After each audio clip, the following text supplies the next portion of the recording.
আপনারা কি জানেন আপনার ফোন এবং আপনার তথ্যের ভিতরে চীনের চোখ সব কিছুতে?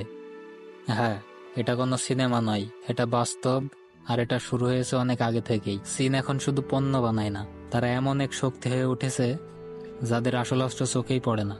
না এটা ট্যাঙ্ক, না মিসাইল, এটা এমন কিছু যা গোটা পৃথিবীকে ধ্বংস করে দিতে পারে।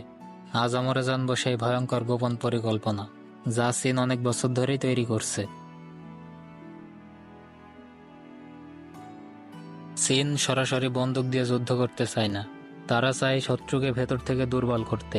এজন্য তারা ব্যবহার করে computer hack, virus, social media আর অর্থনৈতিক ফাঁদ। এসব দিয়ে তারা অনেক শক্তিশালী দেশকে কাবু করতে চায়। 1999 সালে চীনের 2জন সেনা কর্মকর্তা একটা বই লেখেন, নাম আনরেস্ট্রিক্টেড ওয়ারফেয়ার, মানে যুদ্ধের কোনো নিয়ম নেই। বইতে লেখা ছিল যুদ্ধ মানে শুধু অস্ত্র না, মিডিয়া, টাকা, ভাইরাস, প্রযুক্তি সব কিছু নিয়েই যুদ্ধ করা যায়।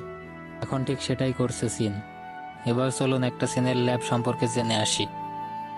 উহান নামটা আজ পুরো পৃথিবী চেনে। কিন্তু কোভিড কি সত্যি দুর্ঘটনা ছিল? অনেকেই বলে এটা আসলে ছিল এক বায়োলজিক্যাল অস্ত্র, মানে ভাইরাস দিয়ে মানুষকে মারার অস্ত্র।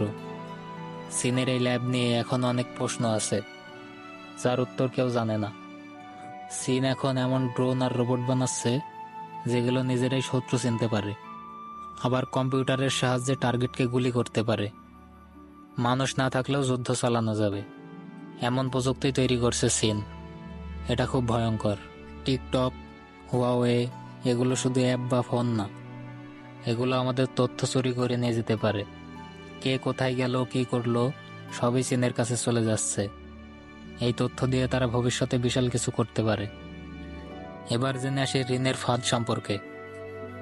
চীন অনেক দেশকে টাকা দিয়ে রাস্তা বন্দর বানিয়ে দেয়, কিন্তু পরে সেই দেশগুলো ঋণে ডুবে যায়। তখন চীন তাদের বন্দর বা জায়গা দখল করে নেয়। এটাকে বলে ঋণের ফাঁদ। আফ্রিকার অনেক দেশ, এমনকি শ্রীলঙ্কাও এর শিকার। চীনের যুদ্ধ এখনো শুরু হয়নি, কিন্তু যুদ্ধের প্রস্তুতি অনেক আগে থেকেই শুরু। এটা একদম নীরব যুদ্ধ, যেখানে গোলাগুলি নেই, আছে ভাইরাস, তথ্য, টাকা আর প্রযুক্তি। এখনই না বুঝলে ভবিষ্যতে খুব দেরি হয়ে যাবে। ভিডিওটি আজ এ পর্যন্তই। ভিডিওটি যদি ভালো লাগে তাহলে অবশ্যই সাবস্ক্রাইব করতে ভুলবেন না। ভালো থাকবেন সবাই।